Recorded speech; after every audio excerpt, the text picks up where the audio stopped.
So, hallo und herzlich willkommen in Kapitel 8. Diesmal dreht sich alles um Parent und Child Blueprints. Das heißt, wir haben ja hier unsere Monster for Survival Games heruntergeladen und haben hier diverse Mesh im PBR-Format zur Verfügung. Und wir werden jetzt einfach mal ein paar von diesen Sets integrieren. Das bedeutet, wir werden aber jetzt nicht jedes Mal unser Child durchkopieren und immer den gleichen Source Code haben, sondern wir werden jetzt einfach so eine Art Child Master erstellen, mit dem wir dann sozusagen die anderen steuern können und oder erweitern, je nach Bedarf. So, wir spielen das Ganze nochmal durch. Wir haben hier jetzt so Pilze, die praktisch über den Abgrund nicht hinunterfallen können. Sie sehen sich gegenseitig, ändern die Animation zwischen Walk und Run, also in dem Fall das ist Jump. Wir können auch drauf springen und innerhalb von 5 Sekunden auf andere Gegner schießen, die wir damit eliminieren können. So, gut, an dieser Stelle wollen wir jetzt einfach mal das Ganze mal umbauen, sodass wir da eben mit den anderen Assets auch schön arbeiten können, ohne ständig unseren Source Code zu kopieren, was ja auch dann sehr unübersichtlich wird. So, als allererstes möchte ich mal, dass unsere Mushrooms auch unseren Gegner sehen. Wenn du dich erinnern kannst, wir haben hier unter Enemies, Monster, Blueprints haben wir ein Child gemacht und da gibt es ja diese sogenannte Line Trace for Obstacle und diese Sphere Trace hier bei Channel, die geht ja sozusagen auf Visibility. Und unser Player, da ist bei der Capsule die Visibility abgeschalten. Das heißt, wir gehen auf unseren Third-Person-Player Blueprints, öffnen den Third-Person-Player, gehen auf unsere Capsule und schauen mal nach, was da in der Collision ist. Das heißt, hier drüben geben wir einfach mal Call ein. Und das sehen wir hier unter Collision Presets. Da haben wir hier Collision Responses, Trace Responses, Visibility steht auf Ignore. So, damit wir das ändern können, müssen wir hier oben von Pan auf Custom umschalten. Dann bleibt alles wie es war, nur dass wir die Visibility an dieser Stelle auf Block stellen. So, also hier Trace Responses, Visibility auf Block. Und dann gehen wir einfach mal wieder auf Compile, Save machen wir automatisch, genau, und Success Only haben wir eingestellt. Und jetzt, wenn ich das Ganze nochmal starte, dann werden wir sehen, dass unser Mushroom auch dementsprechend umdreht, weil es ist ja ein friedlicher Mushroom in dem Sinne und er wird dazu benutzt, um eben gefährlichere Gegner auszuschalten. So, an dieser Stelle geht es jetzt los. Wir wechseln jetzt einfach mal in unseren Enemy Folder, das heißt wir haben Enemy, wir haben Monster, wir haben Blueprints und du kannst dich erinnern, wir haben ein Master erstellt, das ist unser Supermaster, das beinhaltet nicht sehr viel, das hat den Tag für alle abgeleiteten Childs eben, dass es ein Enemy ist, den haben wir hier eingetragen, damit wir nicht permanent casten müssen. Wir haben bei Event Begin Play eine Referenz auf unseren Player, unseren Third-Person-Character gesetzt und diese Player-Referenz können wir natürlich von allen Childs und Unterchilds wieder ableiten und hier sind unsere zwei Variablen, eben die Player-Ref und hier kommt alles rein, was wir denken, was alle Childs auch benötigen könnten. Also isThat ist sicherlich schon mal sehr sinnvoll. Gut, an dieser Stelle machen wir einfach nochmal unser Monster Child auf und da haben wir praktisch schon die Programmierung mit der Steuerung mit drin. Wir haben hier unsere Damage Box, wenn wir oben drauf springen, dann wird hier Can Kick erlaubt und dementsprechend, wenn das Can Kick erlaubt ist, dann ist das Ganze auch sozusagen abfeuerbar mit dem Add Impulse und dann geht alles seinem Lauf und jeder Actor, der im Weg liegt mit dem Tag Enemy, der wird dann auch destroyed. So ist aktuell schon mal die Vorbereitung. So, dann wechsle ich wieder auf meine Map. Ich habe hier mein Blueprints Master, das ist ja mein Master, Super Monster Master und das war unser BP Monster Child und den dupliziere ich mir jetzt mal durch, dass ich auch ein Backup habe, das heißt entweder Steuerung D oder rechte Maustaste und dann auf Duplicate. So, das ist mein Monster Master Child, ich nenne es mal Bug für Backup, damit mir nichts verloren geht und dann werde ich an dieser Stelle einfach mal noch einen Ordner erstellen, der wird sich dann nennen Monster Child Master. Wie wollen wir es nennen? Das Monster Child kommt ja vom Enemy Master und dann wollen wir von diesem Child, das ist ja praktisch die Oberklasse Enemy, dann Monster Child, gibt es weitere Child-Klassen. Also werden wir das Ganze gleich mal in einen Ordner verpacken und den nenne ich jetzt einfach mal Monster Master. Das wird mein Monster Master Child Ordner. Du kannst es natürlich so benennen, wie du magst, damit du das auch verstehst. So, die BP Monster Child kommt jetzt hier hinein, das heißt mit Move hier, und diese hier heben wir uns auf, falls ich irgendwas falsch machen würde. So, dann gehen wir dementsprechend hier einfach mal rein. Hier oben haben wir ja diese BP Monster Child jetzt auch geöffnet, weil wir die Kopie in Bug umgewandelt haben. Das ist unser Original vom vorherigen Abschnitt. Und jetzt möchte ich mich von ein paar Dingen trennen. Das heißt, ich möchte sie gern professioneller organisieren. Wir spielen hier drin zum Beispiel direkt die Animationen ab. Das ist sehr unüblich und auch nicht sehr eloquent von den Steuerungen her. Und an diesen Stellen möchte ich gerne sogenannte Animation Montages verwenden, die sind auch sehr einfach zu erstellen und damit kann man einfach einen viel flüssigeren und saubereren und fehlerfreien Ablauf garantieren. Und damit man Animontage verwenden kann, innerhalb eines Blueprints benötigen wir ein sogenanntes Animation Blueprint, aber jetzt keine Panik, das ist sehr einfach.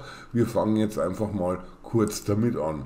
Das heißt, ich gehe herein in mein Monster Master Child, das ist ja sozusagen, steht das hier schon mal zur Verfügung und dementsprechend werden wir jetzt dazu einfach mal die Modifizierungen vornehmen. Das werden wir natürlich später wieder ein bisschen umbauen, aber egal, ich baue es jetzt hier mit rein, das heißt rechte Maustaste und dann nehme ich mir eine Animation und dann ein Animation Blueprint und dazu benötige ich natürlich meinen Mushroom. Das heißt, ich habe hier wieder beide zur Verfügung, aufgepasst wieder. Das ist natürlich jetzt meine Polyart und das ist mein PBR. Also ich nehme es vom PBR, ich will kein Low Poly Mesh benutzen. So, das ist mein Animation RBP underscore Mushroom. So, dann haben wir das auch schon da. Jetzt hat er mir das leider noch nicht, also er hat es mir erstens mal im falschen Window aufgemacht und zum anderen hat er mir den Namen nicht genommen, also Animation Blueprint underscore Mushroom. So, das ist jetzt ganz simpel aufgebaut, wir machen das nur auf, wir haben hier ein Event Graph, da müssen wir überhaupt nichts tun. Das Einzige, was wir hier mal reinpacken, ist die Bewegung, wo wir sowieso hier vorne definiert haben. Wir machen ja hier diesen Walk und diesen Run, also praktisch dieses Laufen und dieses Hüpfen und was anderes habe ich jetzt hier drin auch gar nicht vor. Und das gibt es eine schöne Funktion, die heißt einfach mal Random Sequence Player. So, Random Sequence Player und den können wir praktisch hier gleich mal verknüpfen. Da haben wir nicht viel Arbeit. Und wenn wir uns das Ganze dann hier drüben anschauen, können wir hier unter Entries einfach mal Arrays hinzufügen. Wir haben ja zwei sozusagen. Wir haben da zum einen natürlich unsere Walk und unsere Run-Geschichte und dann mache ich hier mal zwei Index rein. Das heißt, hier gehe ich auf, dann habe ich hier die Sequence und jetzt, wenn ich die Steuerung und die Space-Taste drücke, dann kriege ich hier meinen Content-Browser oder wahlweise Content-Drawer, wie er jetzt heißt. Ich gehe auf meine Monster und dann gehe ich auf meine Animationen, dann gehe ich auf meine PBR und dementsprechend natürlich auf meinen Mushroom. Und da habe ich ja in meiner Smile, also ich habe die Smile-Version ja verwendet und dazu benötige ich jetzt einfach mal diese Walk-Forward-Geschichte, Mushroom Walk Forward. Also im Animation Blueprint kommen die reinen Animationen rein, während wir dann in unseren Child Blueprints dann Animation Montages verwenden. So, also in allererster Linie werden wir das mal zuordnen, Mushroom Walk Forward. So, den können wir jetzt selektieren und hier oben werden wir ihn einfach mal hinein steuern. Dann können wir hier den Index 1 aufmachen, Steuerung und Space und jetzt benötige ich natürlich noch meine Run-Geschichte und Da schauen wir auch mal Run Forward, Mushroom, Run Forward, Smile Annie. Das wird die sein, wo er auch so hüpft. Gut, die selektiere ich mir jetzt wieder an, dann dementsprechend natürlich hier wieder auf meinen Sequencer und dann kann ich die ebenfalls hier reintun. So, und jetzt geht es hier darum, die Chance to Play. Was möchte ich öfter sehen? Ich möchte ihn zum Beispiel öfter hüpfen lassen. Da gebe ich jetzt hier eine 3 rein. Das kann man machen. Und wie lang hüpft er denn? Man kann jetzt sagen, es gibt Minimum Loop Count und Maximum Loop Count. Und da können wir jetzt einfach mal einstellen zwischen 1 und 3. Damit kannst du spielen mit diesen Zahlen. Das ist natürlich dir überlassen, was du öfter haben möchtest. Und du hättest die Möglichkeit, hier mehrere Animationen reinzustellen. Wir haben hier sehr, sehr viele zur Auswahl, aber die würde ich jetzt innerhalb unseres Child Blueprints verarbeiten, eben als Animation Montage. Da tun wir uns leichter, als wenn wir das Ganze dann hier implementieren.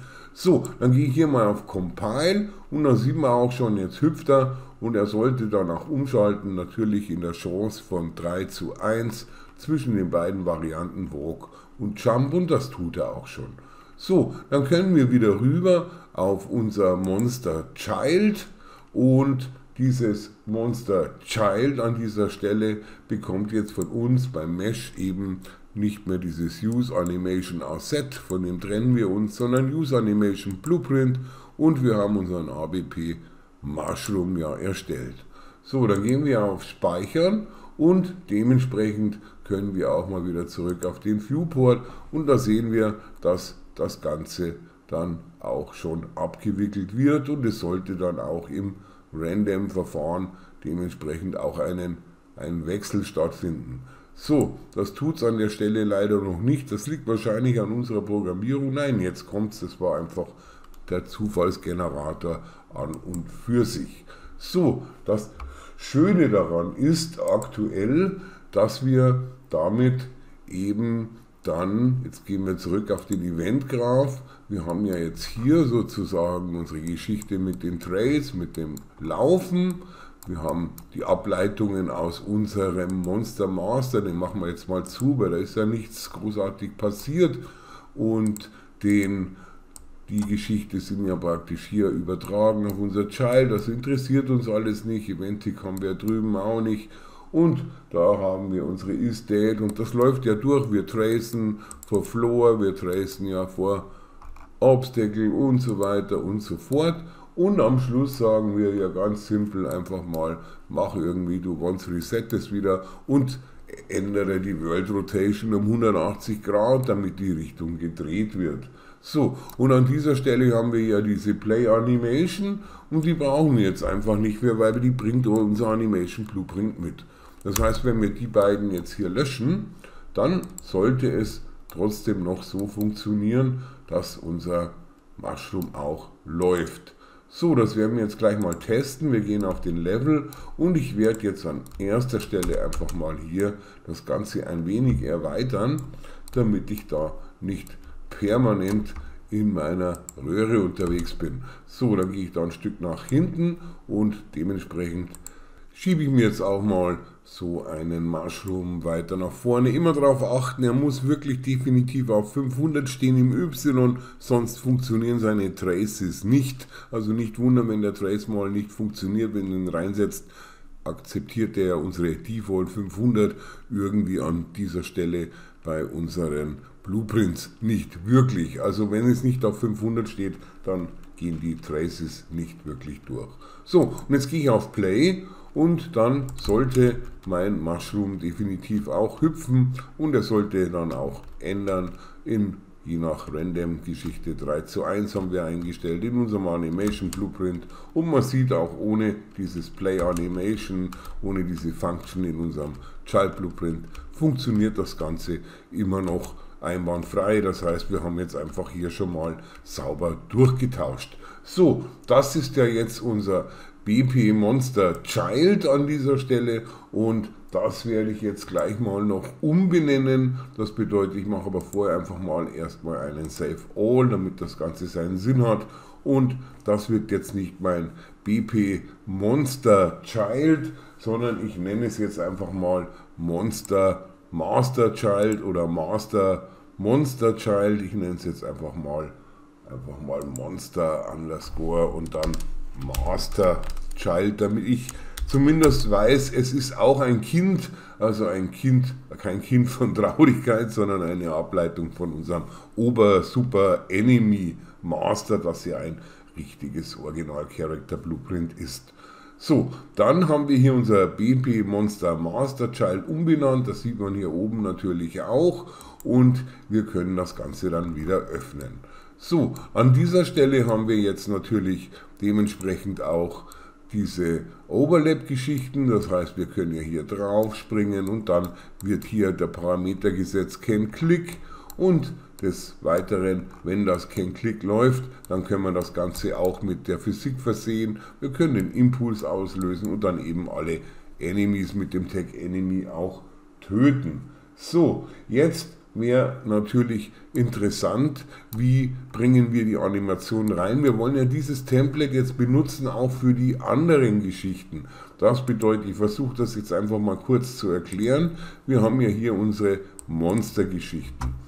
So, da haben wir jetzt verschiedene Animationen zur Verfügung, das heißt für den Beholder gibt es die hier, es gibt für jeden ein paar mehr oder weniger, der hat zum Beispiel jetzt mal mehrere Attack-Geschichten und der andere hat nur 2 Attack-Geschichten und so weiter und so fort, das heißt wir müssen das Ganze modular aufbauen und damit sollte dann auch unser Child Blueprint funktionieren, das heißt egal mit was wir es füttern, es sollte immer bei jedem diesen Charaktern einfach klappen. So, und als allererstes trenne ich mich jetzt mal von der Polyart und der Animation, außer du möchtest natürlich Low Poly machen, dann musst du es drin lassen. Ich trenne es raus, weil ich habe ja dann auch beim Skeleton immer die Auswahl und bei der Animation diese 2 Varianten und da kann man sich schnell mal vertun und deswegen einfach mal diese Polyart Geschichten entfernen hier aus der Animation. Und das gleiche machen wir noch bei den Skeleton Meshes, nachdem mein Deleting Asset Dialog sich praktisch abgeschlossen hat. So, dann tun wir das einfach mal raus, weil dann haben wir das einfach nicht verwirrenderweise immer doppelt zur Auswahl. So, das dauert jetzt ganz kurz, da müssen wir kurz durch und dann dementsprechend gehe ich rüber auf mein Game und dann gehe ich auf meine Mesh und da werde ich auch die Polyart einfach mal kurzfristig deleten. So, dann sind die alle mal raus, das macht schon mal Sinn. Ich gehe wieder auf Content All und dann rechte Maustaste und Update Redirectors und man sieht, hier ist das schon mal notwendig, weil wir schieben ja gerade auch schon irgendwelche Blueprints in andere Ordner und das sollten wir gleich mal wieder aufräumen, sodass die Verweise wieder ordentlich strukturiert sind. Gut, dann sind wir hier auf Content und wir sind weiterhin auf unserem Enemy Monster Blueprint und wir sind bei unserem Monster Master Child. So, wir schauen uns das Ganze nochmal an. Wir haben es ja hier oben auch geöffnet und wir haben jetzt hier schon mal diese Play Animation Geschichten heraus. Hier unten haben wir noch auch eine Play Animation mit drin, nämlich die Die-Geschichte hätten wir im Angebot, dann haben wir nichts mehr und dann haben wir hier nur noch den Impuls und das war's für uns auch schon. Also Walk und Run haben wir in unserem Animation Blueprint und das einzige, was wir jetzt hier noch ersetzen müssen, ist sozusagen dann eben die Animation Montage. Und damit eine Animation Montage funktioniert, das ist extrem wichtig, müssen wir im Animation Blueprint was ergänzen, weil die Animation Montages, die laufen im Slot, Default Slot. Das kannst du dir gleich merken, die laufen immer im gleichen, außer du würdest irgendwie das Ganze anders benötigen oder anders modifizieren müssen. Das heißt, ich ziehe hier raus und ich nehme hier einfach mal einen Slot und da kommt ja schon Slot, Default Slot und den müssen wir nicht mehr modifizieren, da bleibt alles so wie es ist, aber er muss integriert sein, ansonsten würden die Animationsmontagen nicht fruchten. So, dann gehe ich jetzt mal zurück und jetzt würde ich sagen, erstellen wir uns einfach mal gleich die Animationsmontagen dazu, wenn wir schon in dieser Geschichte dann drin sind. Das heißt, wir gehen jetzt mal auf Content, wir gehen auf unser Monster Survival, wir gehen auf die Animation, jetzt haben wir nur noch die PBR, wir behandeln aktuell unseren Mushroom. Warum der hier liegt, weiß ich nicht, der war so dabei, den lasse ich auch mal da liegen. Ich bin auf der Smile-Version, ich sehe jetzt hier alle meine Animationen, die selektiere ich jetzt an mit Steuerung und A, rechte Maustaste und dann hier oben auf Create und dann sage ich Create Animmontage. In einer Montage kann man auch mehrere zusammenfassen und überblenden und so weiter. Wir benötigen aber lediglich von der Animation das Allergleiche als Montage. So, dann haben wir hier die Montage schon mal erledigt und die können wir ab jetzt auch verwenden. So, dann geht es weiter in unserem Monster Master Child, weil wir haben ja explizit mehrere noch Animationen, die wir gerne verwenden möchten. Und das wollen wir ja modular gestalten und jedes dieser Charakter hat ja unterschiedliche Animationen. Manche haben eben mehr Attacks, manche haben mehr so Spaßdinger wie umeinander gucken oder Attack-Geschichten oder Block-Geschichten und die sollten wir jetzt alle irgendwie in unser Master integrieren können. Das bedeutet für uns an dieser Stelle, dass wir einfach uns mal einen sogenannten Komponenten erstellen, wo wir das Ganze eben dann auch verankern können. Und das machen wir praktisch im Content. Ich gehe jetzt hier nochmal auf Enemy, Monster, Blueprints. Wir werden das Ganze nachher natürlich noch selektieren und ich werde den jetzt einfach mal hier drüben gleich in meinen Blueprint-Ordner direkt anlegen. Das heißt rechte Maustaste, Blueprint-Klasse und wir wollen einen Actor Component. So, den nennen wir jetzt einfach BPC zum Beispiel für Component, BPC Monster. Das wäre beim BPC Monster und zwar soll der steuern die Animation Montages, damit ich weiß, für was der eigentlich gut ist. So, dann können wir den schon mal speichern und per Doppelklick können wir diesen auch schon öffnen. So, der wird jetzt nicht viel tun, der kriegt jetzt einfach ein paar Variablen. Man sieht, der besteht nur aus einem Event-Graph. Und jetzt holen wir uns einfach mal so eine Variable da einfach mal rein. Und dann würde ich sagen, die nennen wir jetzt einfach mal Animation Montage. Ich nenne es AM, du kannst es auch ausschreiben. Ich nenne es zum Beispiel mal Specials. Das wären diese Sonderanimationen, die es da gibt. Und die werden sein vom Typ Anim Montage. Da gibt es auch Animation Montage an dieser Stelle und zwar von der Object Reference. Also nicht die Klasse oder die Soft-Geschichten, sondern diese hellblaue Object Reference. Und da kommen mehr rein, das heißt, wenn ich hier draufklicke, dann funktioniert das hier drüben nicht, aber ich kann mit der rechten Maustaste klicken, dann habe ich hier ein sogenanntes Array erstellt. So, dann gehen wir auf Compile und wir sehen hier drüben, haben wir bei unseren Specials 0 Elemente und das bedeutet, wir können da für jeden Character Enemy so viele reintun, wie halt vorhanden sind oder wie wir lustig sind und die werden dann in unserem Master Child eben dann ausgewertet. Das ist die ganze Idee dahinter. Und dann nehmen wir uns gleich noch eine Variable vor, das heißt wir gehen auf Plus, dann kopiert Unreal ja die ganze Geschichte durch mit diesem Array von den Animmontagen und das Ganze nennen wir jetzt einfach mal Animation Montage. Das wird meine Des sein zum Beispiel, die nehmen wir auch mit und dann wieder auf Compile. Alles bleibt leer, das werden wir später zuordnen und dann werden wir noch den Attack noch mitnehmen. So, Animation Montage Attack und dann gehen wir hier oben wieder auf Compile. So, dann haben wir jetzt hier einen Komponenten erstellt, einen eigenen, der uns 3 verschiedene Animation Montage Arrays mitbringt, die wir eben separat füttern können. Gut, dann gehen wir mal zurück auf unser BP Monster Master Child und werden uns diese Komponente hier einfach mal dazu addieren, das heißt add und dann geben wir ein BPC und dann sehen wir schon, hier ist unsere Monster Animation Montage. So, dann haben wir hier unsere Komponente, die ist dann eingereiht bei unserem Character Movement und wenn wir das Ganze dann auf Compile klicken, dann sehen wir hier bei den Defaults, wir haben diese AM Specials, Des und Attack Geschichten und alle mit 0 Arrays. So, das soll auch so bleiben, weil das wird jetzt hier ein nacktes Master Child, das ja praktisch alle anderen dann bedienen kann oder soll. Das bedeutet, hier haben wir ja schon unsere Play-Animationen entfernt und hier haben wir noch eine drin und dann werden wir jetzt erst einmal mit dieser Des-Geschichte hier auch arbeiten. So, das bedeutet für uns, wir werden uns ein bisschen was nach hinten schieben. Ich selektiere mir das hier alles mal so an dieser Stelle, weil ich brauche etwas Platz, weil wir müssen ja unseren Komponenten auch auslesen können. Gut, die anderen Geschichten werde ich ein bisschen nach unten schieben, sodass ich da ein bisschen Luft bekomme. Gut, zusammenschieben kann ich später immer noch. Und jetzt beginnen wir einfach mal diese Play-Animation-Geschichte zu tauschen.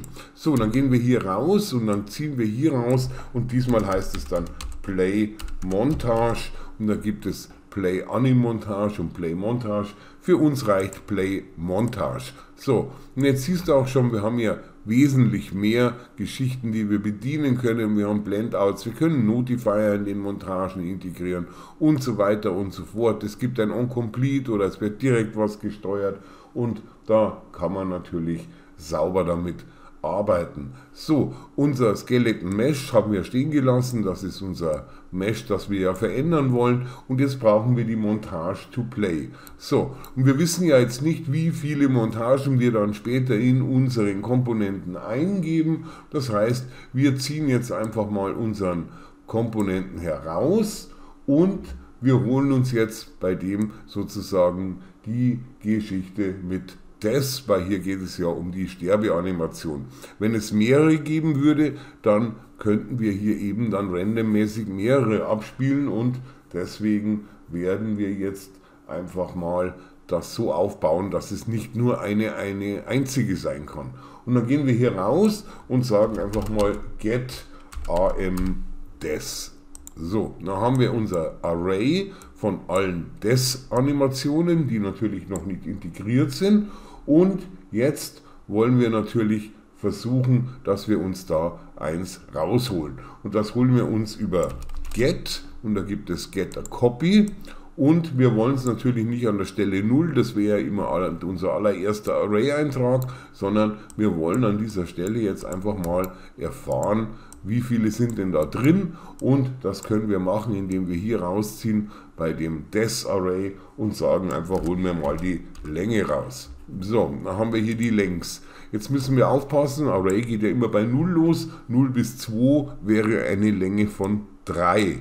So, das bedeutet, wenn wir dann mit dem Array, aus dem wir dann was getten wollen, arbeiten wollen, müssen wir eigentlich immer 1 abziehen. Die Länge ist 3, das wäre aber der Array-Eintrag 2, weil es ja auch bei 0 losgeht. Das bedeutet, wir ziehen hier raus und machen hier einfach mal ein Minus, ein Subtract und ziehen die Zahl 1 ab und das geht dann sozusagen noch in einen Zufallsgenerator rein, das heißt random integer from in range und unsere Range ist sozusagen, also hier drücke ich mal die Steuerung-Taste, ich gehe hier runter, wir haben Minimum 0, klar, 1 wird drin sein und Max, wenn nur 1 drin ist, dann ist es sowieso immer 0, dann dementsprechend haben wir hier zufällig eine der Todesanimation ausgewählt, falls es hier mehrere geben würde. So, dann haben wir hier diese Random-Geschichte. Ich ziehe das alles noch ein bisschen hinter, das ist ein bisschen viel, aber das wickelt das Ganze dann sauber ab. So, wir holen uns praktisch dann aus unserem Komponenten unser sogenanntes Death Array raus, holen uns die Länge, ziehen 1 ab wegen der Array-Geschichte 0 bis und dann sagen wir, alles was da drin ist, machen wir einen Zufall draus und dann get und dann, das wird unsere Montage sein, die wir dann dementsprechend hier hineinschieben. So, die Playrate könnten wir einstellen, die Starting Position, aber das lassen wir alles so stehen, wie es ist und dann werden wir ganz einfach unseren Charakter launchen. Wenn wir uncompleted machen würden, dann würde unser Pilz erst sterben und dann würden wir mit unserem Charakter launchen, das heißt nach oben katapultiert. Das wäre natürlich ein bisschen zu spät. Das bedeutet, hier werden wir einfach den Trick so erledigen, dass wir das wieder hinschieben und wir werden hier nicht warten, bis die Animation sozusagen zu Ende ist. Das heißt, wir gehen sofort hier raus und dann dementsprechend können wir ja die Animation uns nochmal anschauen. Die dauern alle so circa 1 Sekunde lang und da haben wir sowieso hier auch den Delay gehabt für die Animation, um das abzuwarten und das lassen wir dann auch so, wie es ist. Und dann kommt natürlich wieder auch unser sogenanntes Can-Kick und unser Set Lifespan, dass wenn wir nicht kicken nach 5 Sekunden, stirbt unser Pilz sowieso. So, jetzt hätten wir das hier schon mal integriert mit der Play-Animation und dann können wir das Ganze einfach mal kompilieren. So, jetzt müssen wir uns das Ganze anschauen. Wir wollen das jetzt sozusagen vorbereiten für alle. Das heißt, hier unten haben wir keine Play-Animationsgeschichten mehr drin. Das werden wir auch so lassen, das benötigen wir dann so. Das heißt, das wird unser Master Child an der Stelle. Und jetzt müssen wir uns nur noch überzeugen, was wir hier haben. Wir haben ja hier eine Skill-Sphere. Und was ganz wichtig ist, das Häkchen Editable, wenn inherited, das heißt, wenn wir ein Child nochmal draus machen, soll es auch veränderbar sein. Und das Häkchen ist default immer auf True, das ist der Vorteil, das lassen wir einfach auch so drin. So, dann haben wir hier unsere Kill-Sphere, die Capsule ist ein bisschen kleiner, die können wir sowieso immer verändern. Nur, wir haben natürlich ein Problem, die Damage Box ist an unserem Mushroom Head gekoppelt in unserem Parent Socket und das wird natürlich jetzt bei einem anderen Charakter definitiv ein anderer Bone Name sein. So, dann werde ich hier ganz einfach mal diese Geschichte hier einfach mal rauslöschen und die Damage Box, die stelle ich jetzt einfach ein auf Default. Das heißt, ich klicke hier mal alles an, dass das Ganze auf 000 auf alle Position und Scale 1 zurückgestellt ist, weil wir werden es dann zur Laufzeit des jeweiligen Character Childs dann dementsprechend an den Kopf attachen. So wäre die Idee. Das ist mein einziger Knackpunkt. Das ist dann, wo ist denn eigentlich der Punkt, wo man ihn sozusagen töten kann? Und die Frage ist natürlich auch, darf man ihn töten oder darf man ihn nicht töten? So, dann gehen wir hier einfach mal auf Compile und jetzt werden wir an der Stelle ganz simpel uns auch mal von dem Skeleton Asset trennen. Das heißt, wir werden es löschen, weil das Ganze ja allgemein gültig sein soll. So, dann haben wir das Ganze auch schon mal gelöscht und dann haben wir hier Use Animation Blueprint None. Natürlich stellen wir um, das brauchen wir an der Stelle auch nicht mehr. Und jetzt haben wir sozusagen ein Child von unserem Enemy Master als Character. Wir haben eine Kill-Sphere, die ein bisschen größer ist als unsere Capsule. Und die anderen Geschichten waren ja schon eingestellt. Das sind unsere ganzen Traces für Obstacle und Floor. Das Mesh ist leer, die Damage Box ist zumindest schon mal vorbereitet. Und es gibt natürlich den Arrow-Komponenten vom Character, der die Laufrichtung anzeigt. Zusätzlich haben wir jetzt unseren Komponenten Monster Animation Montage mit integriert, wo wir dann später alle Animationen praktisch einpflegen können und Character Movement war ja sowieso schon da. Gut, dann gehen wir mal auf Compile und auf File Save All.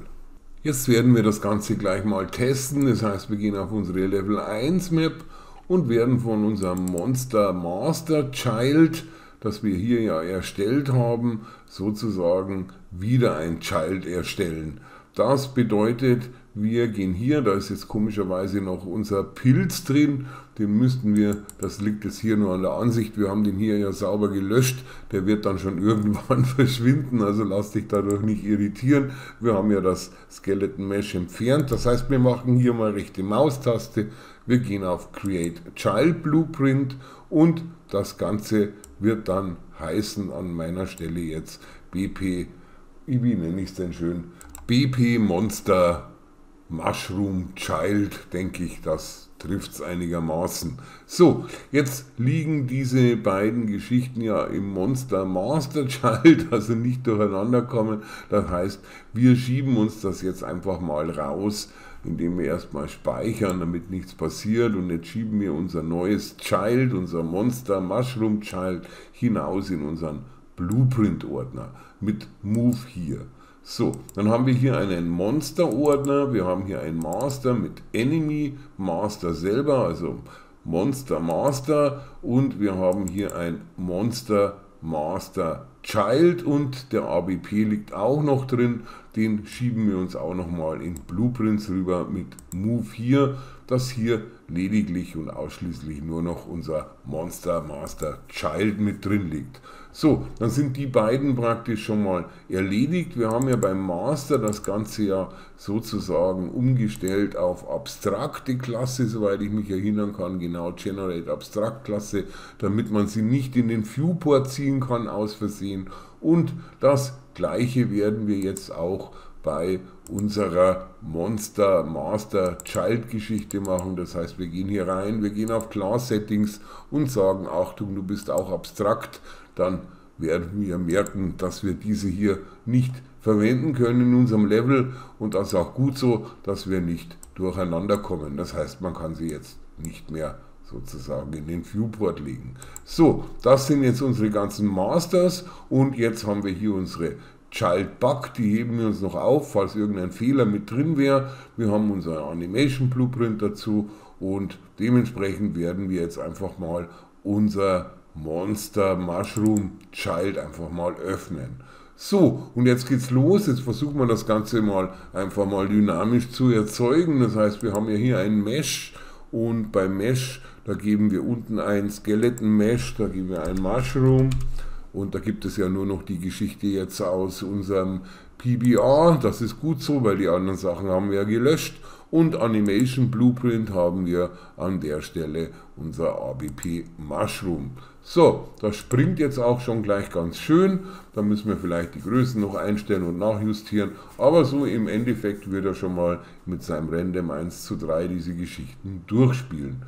So, dann haben wir natürlich jetzt auch noch die Geschichte mit unserer Kill- und Damage-Box, und die müssen wir natürlich auch noch erledigen. Das wird jetzt ein bisschen lustiger, weil wir haben ja praktisch dann unterschiedliche Charaktere, und bei unserem Mushroom, wir schauen uns das Ganze einfach nochmal an, damit du auch weißt, wie man das dann sozusagen erledigen kann. Wir haben ja hier unsere Root Bone und so weiter, und ich suche mir natürlich was oben, und wir hatten ja diesen Head hier sozusagen, den wir gerne verwenden. Diese Bones haben ihre Gizmo und ihre XYZ immer in irgendeine Richtung. Da haben wir ein bisschen was zum Nachjustieren manchmal. Also auf jeden Fall werden wir den Mushroom Head verwenden. Den können wir uns gleich mal rechte Maustaste und dann dementsprechend vielleicht auch kopieren. Add Socket, Copy Selected Bone Names. Den nehmen wir uns gleich mal in den Speicher rein, weil den werden wir jetzt auch gleich benötigen. So, dann sind wir wieder drin in unserer Child vom Child, und dementsprechend gehen wir jetzt mal auf das Construction Script. So, im Construction Script werden wir jetzt auch diese Box dann unserem Headbone zuordnen. Das heißt, wir ziehen hier raus und sagen einfach mal Attach Component to Component, und zwar wollen wir es ans Mesh sozusagen hin attachen. Das heißt, hier unten gibt es dann die Geschichte Attach Component to Component Mesh, und das lege ich mir wieder ein bisschen runter. Das ist mein Target, da steht hier auch, wo es hin soll, und Parent ist sozusagen Parent to Attach to, und damit liegt dieses Mesh schon mal an der falschen Stelle. So, dann können wir das gleich mal mit der Steuerung nach unten ziehen. Wir wollen sie ans Mesh koppeln, und was wollen wir koppeln? Unsere sogenannte Damage Box, die ja hier unterhalb des Meshes eingereiht ist. Das sehen wir ja auch hier in unserem Master. So, dann werden wir die Damage Box sozusagen hier als Target verknüpfen, und unser Socket Name, den habe ich noch im Speicher, Steuerung V, das wird sein mein Mushroom Head, und wir wollen jetzt hier nicht Keep Relative oder Keep World, sondern wir machen hier ein Snap to Target. So, dann haben wir hier ein Snap to Target an dieser Stelle, und dadurch müsste diese Box jetzt zumindest schon mal dementsprechend auch auf unserem Mushroom sitzen. So, die ist ja auch schon mal ein bisschen oben, sie ist noch ein bisschen groß an der Stelle, das heißt, wir können das Ganze aber auch einstellen. Das heißt, wir können jetzt hier auf Damage Box gehen. Mit Scale geht hier gar nichts, also wenn man das hier mal testet, funktioniert nicht, also am besten zurückschalten auf 1, damit sich da nichts irgendwie durcheinander wirbelt. Aber wir haben hier die Box Extends, und Da können wir zum Beispiel jetzt mal gucken, die Box, das ist die X-Richtung nach oben. Da können wir natürlich noch ein bisschen was verändern an der Geschichte, dass wir da einfach mal sagen, die soll jetzt da nicht so groß sein. Da gebe ich jetzt einfach mal die 10 ein, dann wird die ein bisschen schlanker. Dann habe ich drüben die 32. Das muss man sich natürlich auch von oben mal anschauen. Man sollte eventuell jetzt auch einmal wieder die Animationen ausklinken mit None, wäre vielleicht ganz sinnvoll. Es springt natürlich immer weiter, da gibt es immer diesen Trick dann nochmal hier drauf und dann eventuell nochmal zurück auf Blueprint. Genau, und irgendwann stoppt er, weil wenn wir hier mit Realtime, dann stoppt er ja an der Stelle, wo er gerade ist, also auch meinetwegen im Sprung. So, dann können wir hier mal in die orthografische Ansicht wechseln. Wir gehen mal auf Top und bei Top sind wir eigentlich schon ganz nett unterwegs. Die Damage Box schaut so aus. Vielleicht mache ich jetzt einfach auch nur eine 30 und 30, dass ich praktisch durch die Bewegungen nicht automatisch den Pilz töte. Dann gehe ich mal auf Left. Bei Left bin ich da. Also nicht am Pfeil drehen und ziehen, weil das wird definitiv nicht funktionieren. Man kann es probieren, man sieht hier wechselt was, aber im Endeffekt passiert auch nichts. Also bitte diese ganzen Transform-Variablen einfach so lassen, wie sie sind. Wir ändern das jetzt einfach mal dynamisch ab. So, unser Pilz, der ist irgendwie nicht ganz in der Mitte, finde ich. Den schiebe ich jetzt einfach auch noch ein bisschen rüber, sodass der da schön gecentert ist mit meiner Capsule. Die Capsule ist ja hier unten und der soll ja unten abschließen, dass er auch am Boden springt. Ist natürlich jederzeit auch nachjustierbar. Gut, dann gehen wir mal auf Compile und jetzt schauen wir uns auch nochmal die Front an. Und wir sehen, dass unsere Box hier schön oben ist, aber sie ist aktuell noch innerhalb von unserer Capsule und so weiter und ich möchte sie weiter oben haben. So, verschieben kann ich sie nicht, das haben wir gerade ja schon gesagt. Das heißt, wir müssen das im Construction Script einfach mal ändern. Und dazu werden wir einfach mal die relative Location von dieser Head, von dieser Damage Box einfach mal verändern. Das heißt, wir gehen hier raus und dann sagen wir einfach mal Add Relative Location, von unserer sogenannten Damage Box. So, da haben wir die auch schon und jetzt müssen wir einfach mal nur nachschauen, was ist denn da eigentlich los, wo ist denn unsere Damage Box, die schaut so aus und das ist die X-Achse unserer Damage Box, die ja jetzt attached ist an unseren Headbone. Wir müssen natürlich diesen Pfeil berücksichtigen, also das ist X.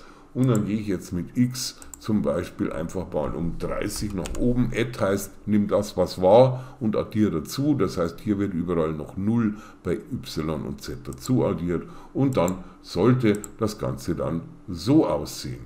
So, dann hätten wir unsere Damage Box schon mal mit drin. Dann haben wir hier unsere Kill-Sphäre, die ist ja auch sehr toll. Die läuft ja auch schon sauber mit.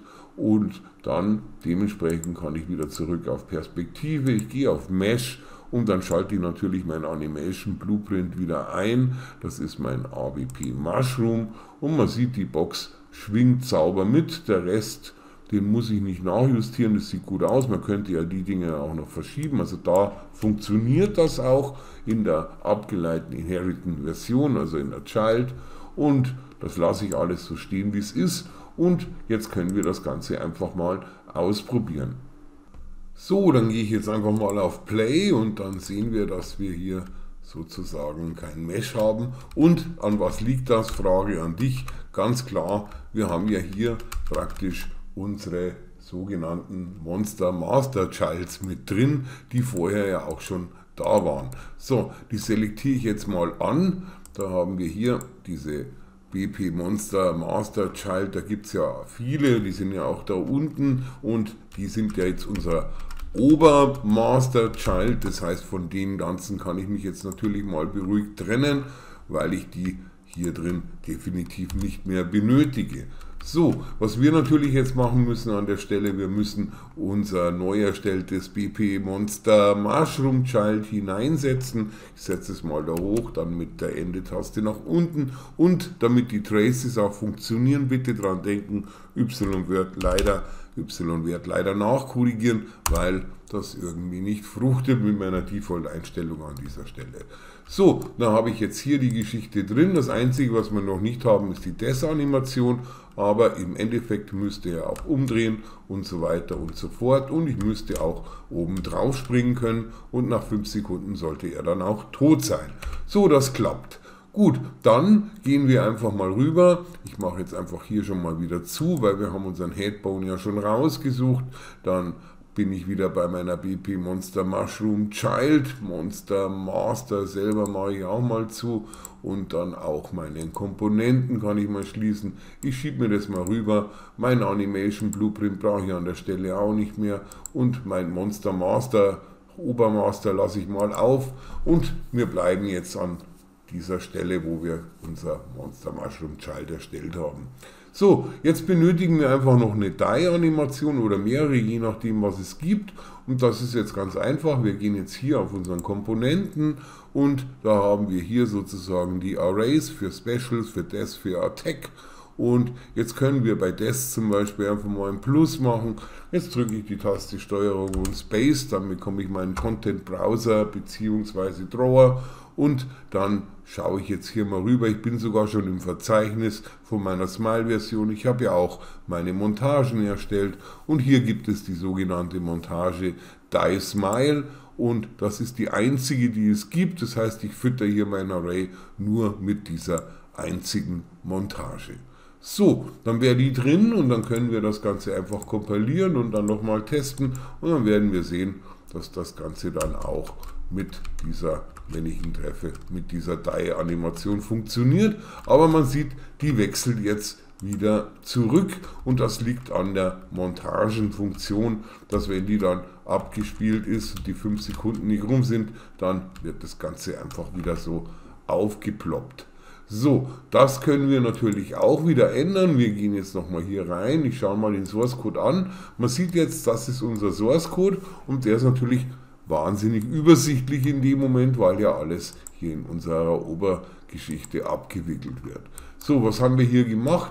Wir haben jetzt hier einfach mal sozusagen das Die-Ding eingefügt. Das bedeutet, wir haben hier diese Play-Montage mit drin. Wir haben das gemacht nicht auf Uncompleted, sondern wir geben da hinten noch ein bisschen Zeit zum Nachdenken, und wir haben hier noch ein Set Lifespan von 15. Gut, jetzt haben wir das Problem, dass diese Montage einfach sozusagen da abbricht, und da gibt es einen ganz guten Trick. Wir wollen die Montage am Ende einfach stehen lassen.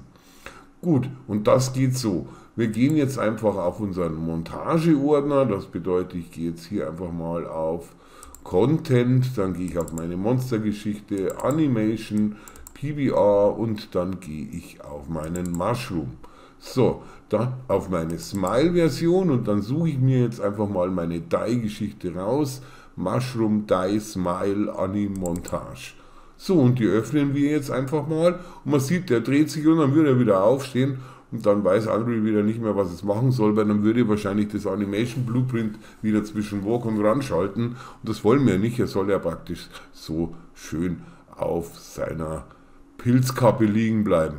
Gut, dann kann man hier mal stoppen, indem wir hier mal reinklicken, das ist egal wie, und dann sieht man hier, wir haben hier so einen sogenannten Default in dieser Section, und hier werden wir einfach eine neue Section anlegen. Das heißt, wir klicken hier irgendwo mal rein, rechte Maustaste, New Montage Section, und die nennen wir sinnvollerweise einfach mal Loop, und da würde jetzt diese Montage sozusagen immer wieder loopen, wenn wir das Ganze natürlich noch aktivieren würden, und aktivieren können wir den Loop hier drüben. Wir haben hier sozusagen, können wir das Ganze selektieren, und hier sehen wir Loop, und dann geben wir hier einfach mal ein Loop. So, jetzt würde es an dieser Stelle loopen, das heißt, das sieht jetzt so aus. Dann zuckt er die ganze Zeit, ist auch ganz süß, kann man genauso lassen. Dann wäre diese Montage praktisch endless in diesem Loop.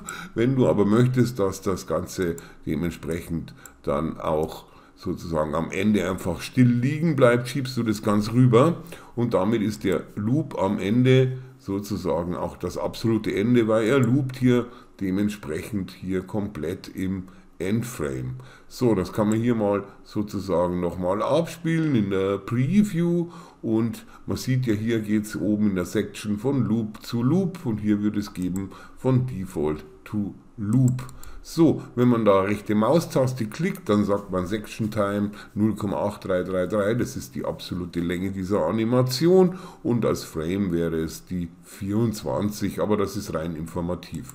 So, dann bleibt unser Pilz ruhig liegen, außer wir haben Lust, er soll noch ein bisschen zucken am Schluss, aber hier wird er noch gar nicht zucken, hier wird er noch ein bisschen rumzucken und warten, sieht vielleicht auch ganz nett aus. Fürs Schießen lassen wir es einfach mal so stehen. So, dann gehen wir hier einfach mal auf Compile oder praktisch Save in diesem Fall und dann gehen wir wieder rüber in den Level und testen das Ganze nochmal aus. Wir warten mal auf unseren Pilz und jetzt springe ich da einfach mal drauf und dann liegt er und zuckt und dann kann ich den schön wegballern. So, wenn du das Zucken stärker haben möchtest oder eben gar nicht, also ganz simpel hier einstellbar und dementsprechend dann einfach ausprobieren. So, dann schauen wir mal, wie das so ausschauen würde.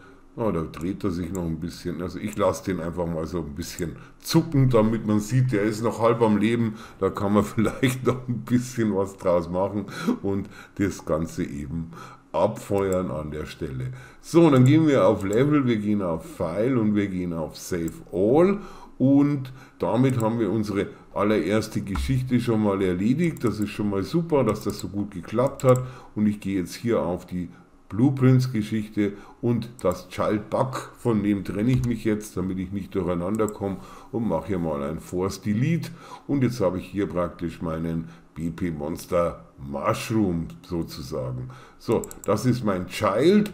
Ich verstehe immer noch nicht, warum ich da jetzt unbedingt ein Skeleton drin habe. Ich gebe jetzt einfach mal ein anderes ein und speichere und nehme das wieder raus, weil mich stört das jetzt einfach mit dem Bildchen und dann tue ich es hier wieder raus und dann gehe ich hier rein. So, jetzt ist es leer, da macht es für mich mehr Sinn, dann erkenne ich es auch, dass das eine abstrakte Masterklasse ist und das ist natürlich das Symbol oder Icon für eine Character-Klasse.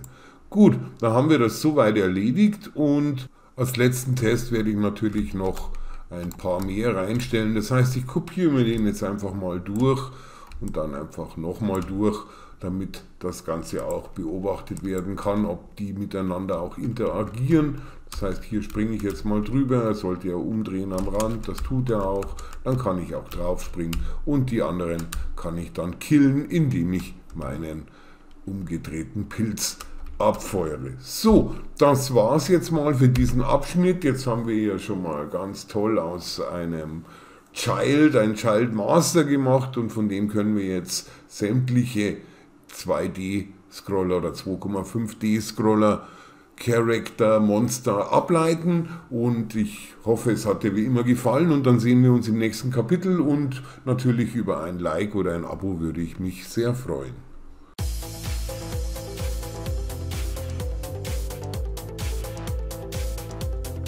Also haut rein, bleibt cool und bleibt am Ball. Tom verabschiedet sich. Bis zum nächsten Mal. Bei Fragen und Anregungen wie immer unter dem Video einen Kommentar hinterlassen. Und bitte nicht vergessen, ein Like und ein Subscribe, wenn es dir gefallen hat.